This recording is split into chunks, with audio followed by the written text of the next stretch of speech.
Tonight, Darwin in darkness. What caused the power outage that crippled our city? The Chief Minister joins us live in the studio to answer our questions. Food poisoning fears, what you need to know to keep your family safe. And Blackout Bliss, the lucky let-off for thousands given the day off. This is 9 News with Jonathan Uptin. Good evening. Nearly 70,000 Parent water customers have been left in the dark, suffering through a hot and humid wet season night without electricity. The chaos was sparked at Darwin's main power station at Channel Island, but stretched all the way south to Katherine. Just as we arrived here at the wharf to interview Darwin's fishing wholesalers, the power came back on. It's just gone at 1:30, almost exactly 12 hours since the power was cut. They're all now scrambling frantically to fill the orders of their suppliers, but for many, the damage has already been done. The catastrophic power failure had everyone struggling to understand how the Territory's capital could be so easily crippled. Power and water prices are up, but it feels like service is down. So it didn't take long for both sides of politics to start pointing the finger. Residents are angry and frustrated and demand to know, how could something like this happen? Investigations will be held into the cause of today's massive power failure, including looking at generators which were installed in 2010 and how they may have assisted in the snowball effect which led to the widespread problem. Today's outage may be the most widespread we've ever seen, but it certainly isn't the first time Darwin has been left in the dark. Our Facebook page has been flooded with reports of regular outages. And then there was the 2008 shutdown that saw a series of blackouts over several weeks. Many Territorians sweltered through more than 12 hours without power today. Then there's the thousands of smaller outages we experience each year. In the last fortnight alone, Darwin has suffered through more than a dozen blackouts, leaving customers fuming. For more now, we're joined live in the studio by Chief Minister Adam Giles. Thank you very much for your time, Chief Minister. What a mess. How embarrassing is this for your government?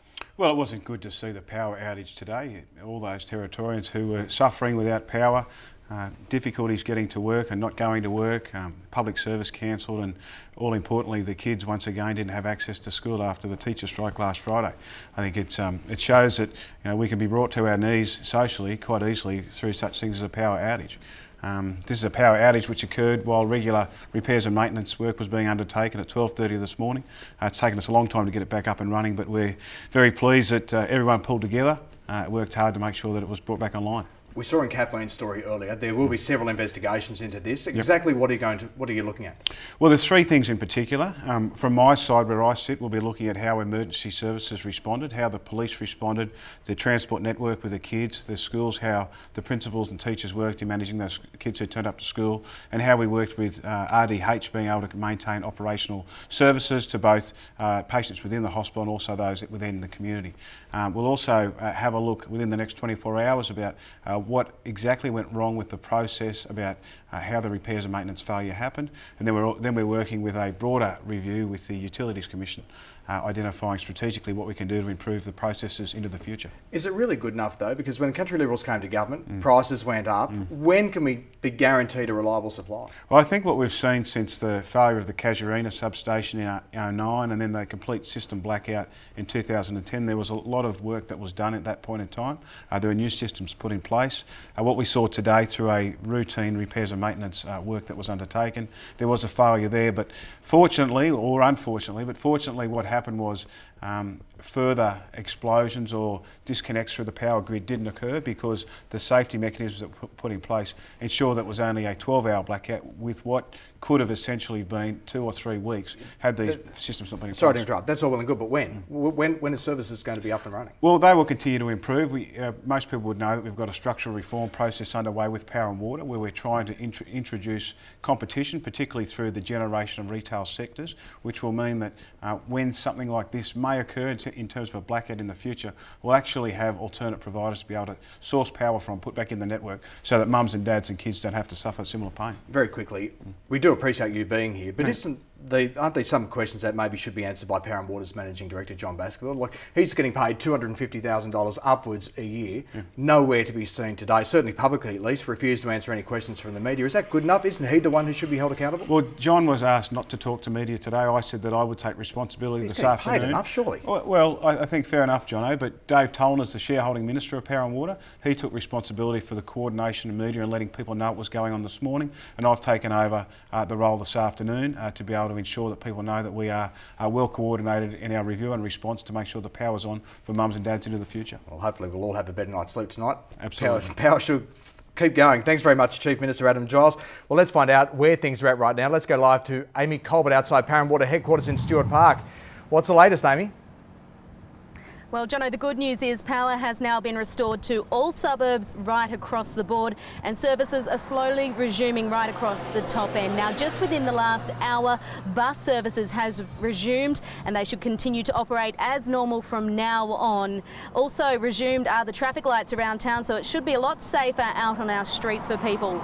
As for tomorrow, well, school is back and so is work for both the public sector and the private sector. Courts will be operating as normal as well. So, Jono, power permitting, seems like Thursday should be a pretty normal day. Okay, Amy, thank you very much. Now, one of the big questions we all have during an extended blackout is, will my food still be okay? Well, given this has been a prolonged outage, the Health Department has issued some guidelines to help you make those decisions. Joining us now with the details is Ellie Cormack. Ellie. Jono, the big catch cry today is, if in doubt, throw it out. Most of our foods keep during short power interruptions, but as we know, today's blackout has been for an extended time in most suburbs, and that's a real concern for the Health Department. Here's Director of Environmental Health, Xavier Chauvin.